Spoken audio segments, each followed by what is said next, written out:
So, as I predicted in the end of the last vlog, I have no power. Hurricane Matthew came through today, and honestly, I really can't complain. I have no power. Nothing else seems to be damaged or broken. I haven't looked out at my truck yet, but yeah, for the most part, everything actually seems okay. So, I really can't complain. It definitely could have been a lot worse. Yeah, and at this point, I'm just gonna wait out the night. The electric company claims that I might have power back as soon as tomorrow, and then I'm gonna keep an eye out on what Universal says and see if they're open, see if the roads are clear, because obviously I don't want to deal with, topple down trees on the highways between here and Orlando, but if there's a way, I will go down to Halloween Horror Nights. So we'll see.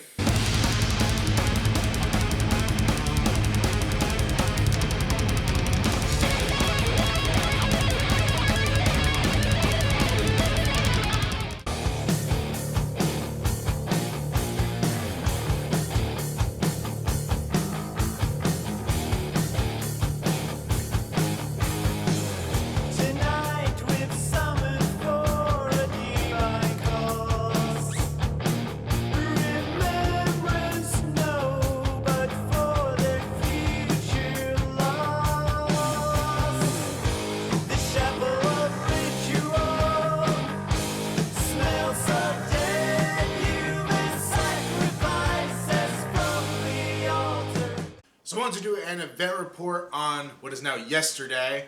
I filmed an event report on it yesterday with my friend Colin. We both went down to Orlando for Halloween Horror Nights and also this kind of weird remnant event of Spooky Empire that happened. They basically got some of the vendors together and one of the guests that was signing and some other things, put them together in one of the comic shops down there, and had kind of just a pseudo Spooky Empire convention since we didn't get the real thing. The reason I'm shooting this again, well, there's several reasons. One, we filmed it on my phone in the car driving home, and the video is pretty much just blackness for most of the thing, which I kind of expected. Didn't have a light or anything to use. The audio, however, was pretty bad because of where I had to position the camera. Picks up a lot of engine noise. My truck isn't exactly the quietest vehicle in the world, so it was a little hard to hear in parts, and it was really long, and I'm already rambling here, so hopefully I can fix that problem this time around. So apologies to him for making him record all that and not using it, but at least it gave me some good talking points to talk about here. So I went down yesterday afternoon, hit the Makeup Spooky Empire. It's held at Gods and Monsters, which is on International Drive in a mall. If you don't know International Drive in Orlando, iDrive is basically just like tourist trap city.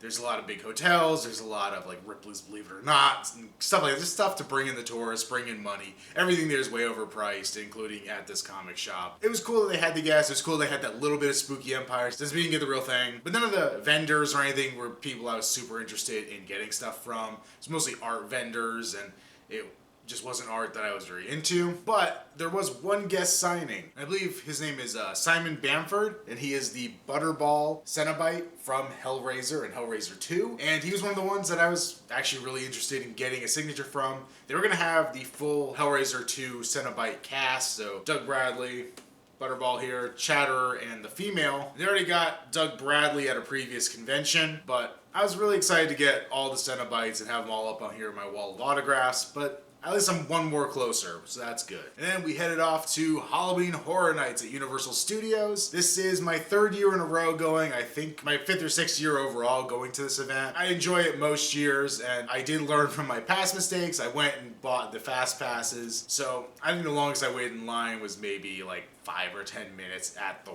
worst. The lines moved really quick for fast passes. That was pretty freaking awesome. So every year they kind of have like a theme for the overall event. This year's theme, they used their Harley Quinn impersonator. I guess was the second in command to their clown announcer they had last year and in previous years. So I guess because of Suicide Squad, they went with this version. Though I think it would have been funny if they brought back the other clown, just because clowns are so in the popular culture right now with all the weird clown sightings, and I'm sure they're really just killer clowns from outer space. So yeah, just don't get put into cotton candy because they'll kill you. But there were quite a few different houses, just like every other year. They have some branded houses and some non-branded, like original houses that they come up with. And my first instinct was that we were just gonna go hit everything, so I just went to the first house we came up to, which was American Horror Story.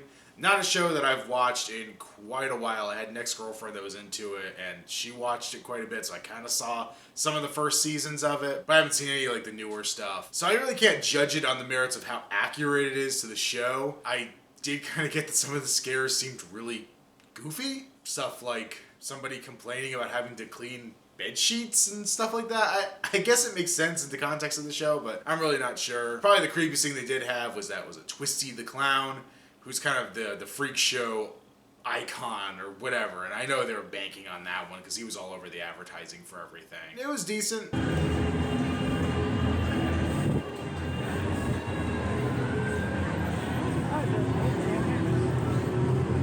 Was the fog? You know how awesome that would be? Well, you got that.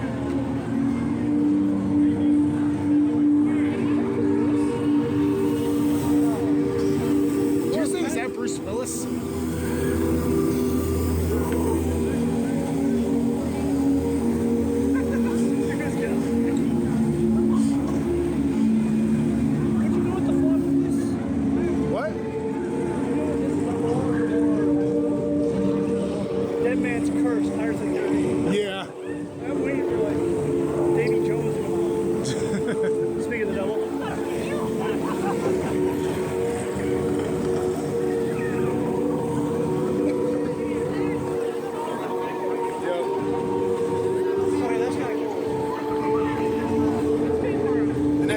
Was The Exorcist, which is one I had very high hopes for until we got inside and I realized that using Reagan as your villain doesn't really work in the context of the film.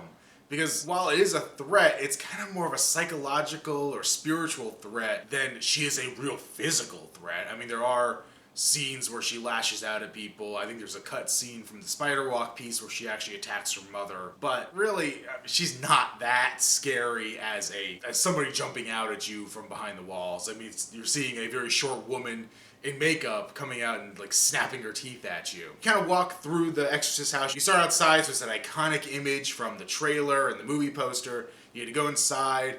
And one of the things that was really cool though, you walk through a hallway, it's just a hallway of the house, you have the blank walls, and then they backlight it, and you see the Pazuzu statue and scenes of Iraq and stuff like that. And that's actually really cool. That was kind of a neat way to mix the reality of the house and put it with the archaeological dig from earlier in the film. And then there's other places where they'll put the Pazuzu head up on the wall, though it wasn't like the one from the movie, it was like a recreation of it. So it didn't quite look right or that good. Several places you walked in, there was a bed with Reagan on it, either thrashing around, lunging out at you.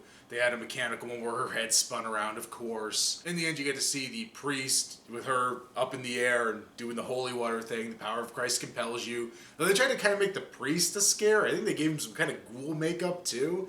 It was weird. That's not a scary character in the film, so it's kind of strange they went that way. Overall, it was probably my least favorite of the branded houses, just by the pure concept of it. I love The Exorcist, it's a great movie, but it's just not something that I think translates well to a haunted house. And throughout this video, I'm going to be playing clips that I filmed. You can't film in the houses, you're not supposed to. I've been yelled at in the past for it. So I filmed the scare zones that are out on the street where they have actors coming up. So any of the footage you're seeing interspersed here is all from that. Next house we went to was the Texas Chainsaw Massacre house. The Texas Chainsaw Massacre.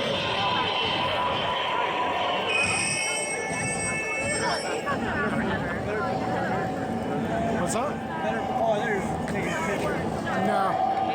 And I was very happy to see that it was based on the original film. You walk up to it, they have the farmhouse, the Sawyer house up there, and they basically walk you through the entire movie. You run into the hitchhiker, you run into the cook. Granted, the hitchhiker is pretty much only inside the house. There's no like outside piece where, you know, he's threatening you as he's hitchhiking. But then you get very iconic scenes from the movie. You get the door scene with Leatherface where there's somebody, I think they're supposed to look like they were a Universal attendant because there are Universal workers kind of standing in the corners at some of these houses, or all the houses, and they kind of just make sure nothing weird's going on. They kind of police the thing, basically. But they had somebody who I think was supposed to look like they were a Universal employee, and then Leatherface comes out with a mallet and, you know, goes after him. I thought that was pretty enjoyable. You go into the kill room, there's a guy on the table, Leatherface is sawing him up. They actually have the woman up on the hook, which is really cool. You go deeper and you get the dinner scene, they have Grandpa there. There's another piece, and I I'm really convinced, I don't remember them having a female stuffed corpse in the original films. I think it's actually from part 2, where you see a scene where there's Leatherface in front of a doorway and there's Grandpa and Grandma in the background. And at the very end, kind of parallel to you, is Leatherface chasing a woman, and she dives out the window. You don't actually see her dive out the window, but you hear like sound effects as he chases her out. And then you go into this outside section where there's a couple more jump scares. And I think there's Franklin's corpse there too, which made me kind of happy.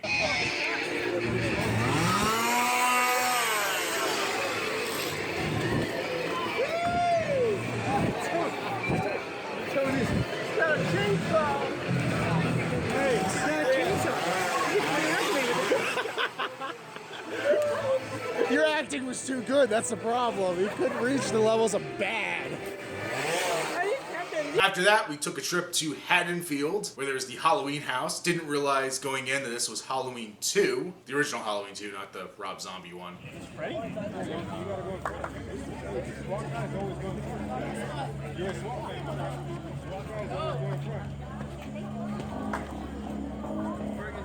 Oh, it's Halloween 2. I just got that. And that was a really interesting one. I did something I've seen a lot of people kind of doing with Halloween 2 lately that I always think is funny. They use the fact that Halloween 2 has a recap of Halloween 1 at the beginning to bring in some Halloween 1 elements. So you walk in basically on that climactic scene of the original. You have Loomis on one side of the room. You have Michael coming out on the other side of the room. He shoots him 6 times, even though in Halloween 2 he shot him 7 times. Then you go outside.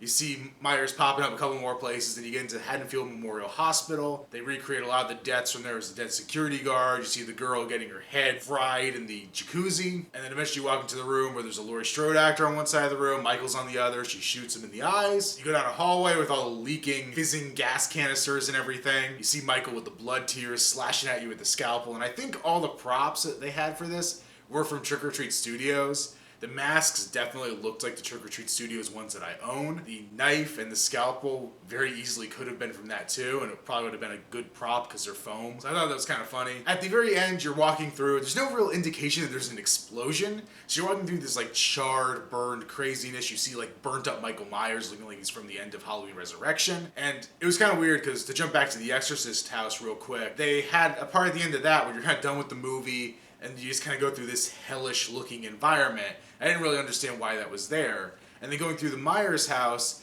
it's kind of a similar thing. You're in this burned out thing. I kind of forgot that there was supposed to be an explosion, and it was weird. I was for a second thinking, why do all of these houses end in hell? But that really wasn't the case.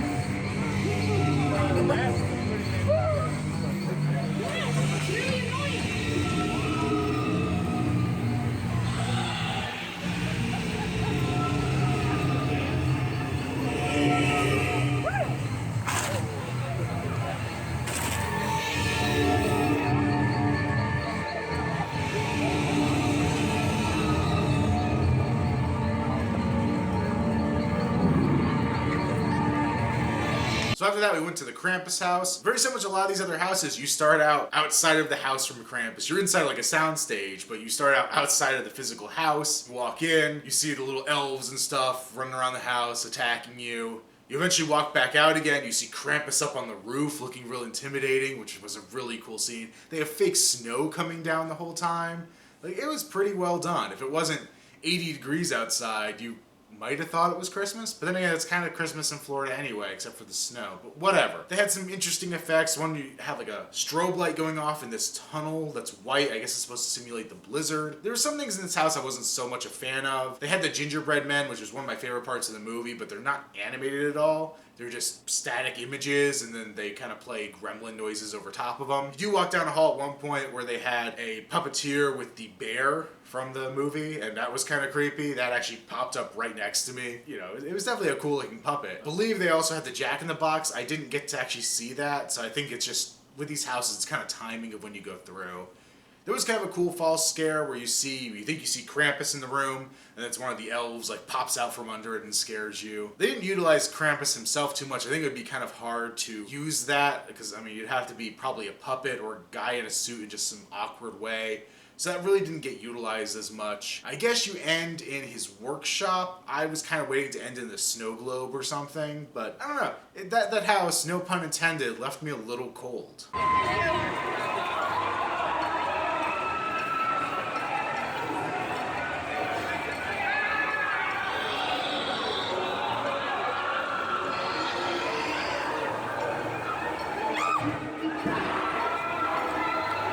This is the high school from hell? How's that any worse than normal high school? Isn't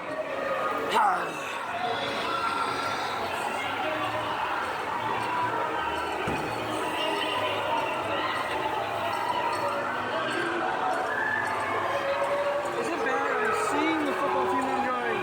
It's Beetlejuice. What is it? Hollywood, fellas. Wait, what did you say it was? Beetlejuice. What? I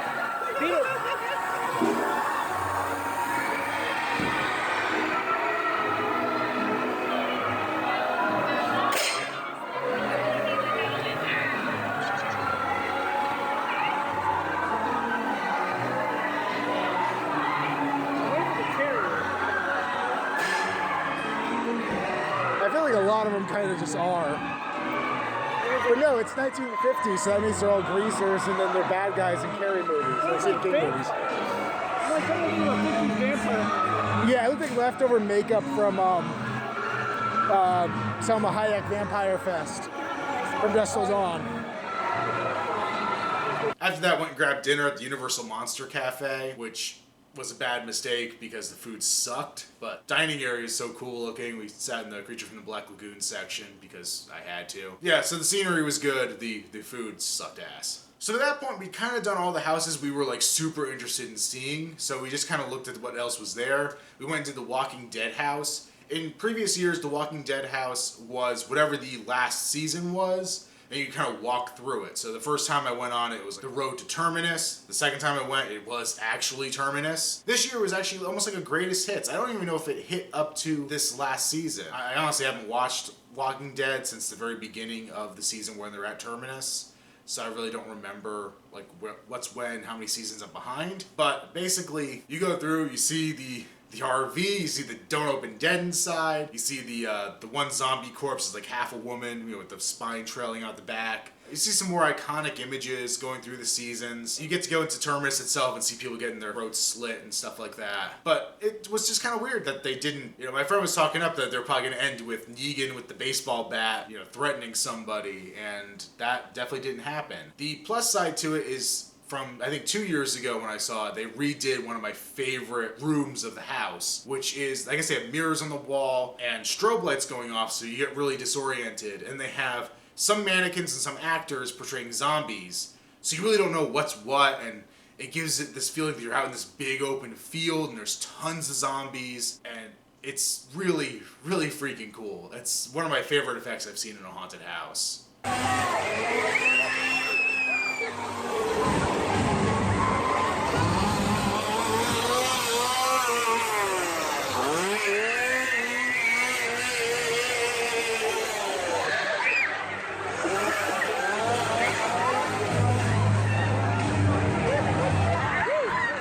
Seriously, he got skunked.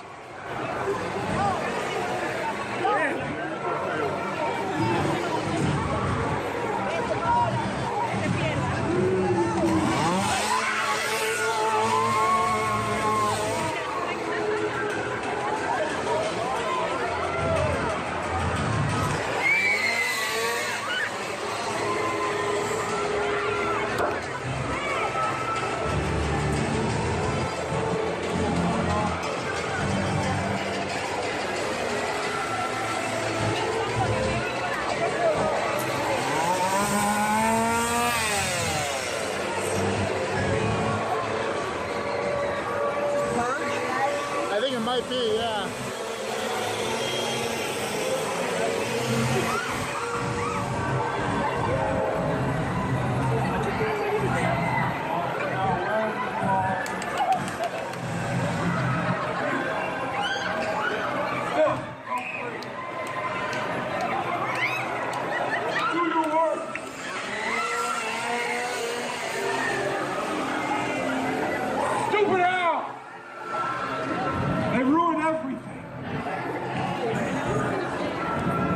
we did 2 of the original houses that they had. One was, I keep wanting to call it Tomb of the Mutilated, but that's a Cannibal Corpse album.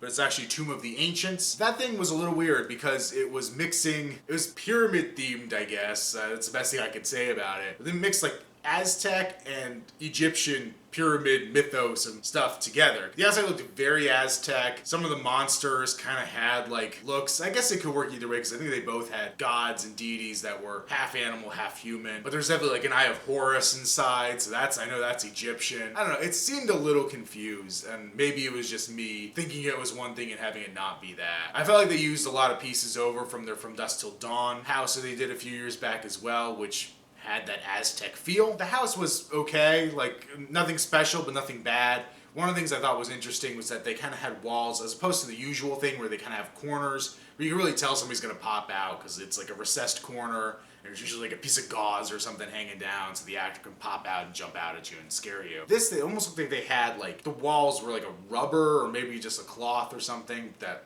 maybe like a spandex kind of material, but they would actually come like straight out of the wall and come at you, which was unique and I thought was pretty cool. The last house we did was Ghost Town, The Curse of Lightning Gulch, which I thought was pretty silly. Honestly, if it hadn't been called Ghost Town, I wouldn't have known these were supposed to be ghosts. You're in this like wild, wild west environment. You see people like hanging, you see stagecoaches, all the stereotypical Wild West stuff. There's people coming out shooting guns, and I guess they kind of had ghoul makeup on, but I really wouldn't have noticed that they were supposed to be ghosts.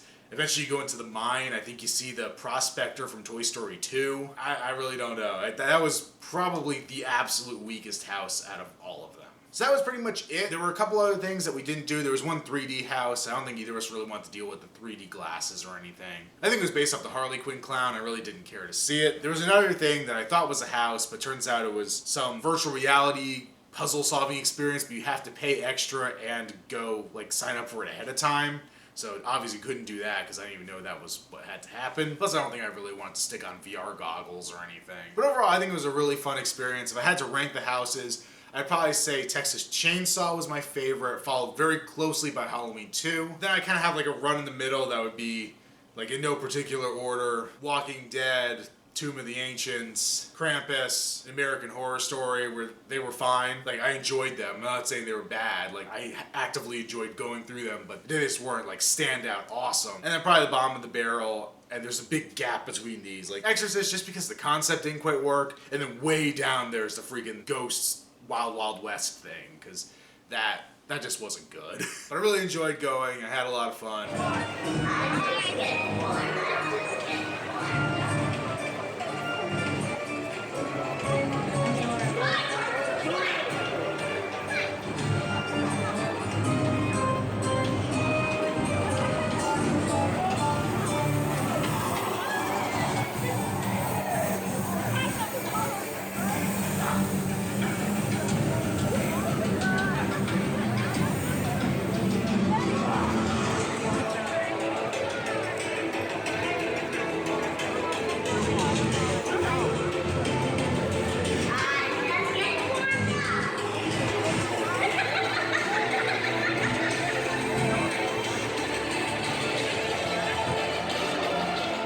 I didn't pick up anything at the park. I looked at some of the masks. They actually had some Trick or Treat Studios masks, but I think they were only the American Horror Story and Halloween ones. I went to see if they had the Halloween 2 Blood Tears version, but then I realized they were $80, so I quickly gave up looking too hard for them. I think Colin picked up, they have these little figures. They kind of remind me of the Dorbs that Funko puts out, but they are for different characters around the park. I actually have one for King Kong and Terminator, the endoskeleton. But I guess they did like a good guy doll one year, and this year they did a Michael Myers version, so I guess he grabbed that because he's collecting those. But that's pretty much it. I think I'm actually going to make this episode of the vlog just one episode and cut it here between the little bit of hurricane crap I have at the beginning and this. I think that's probably enough content for one vlog, and then I'll pick up with the rest of the second week of October as its own thing. So I'll see you guys in the next one. Ghost Town is their Labor Days Western.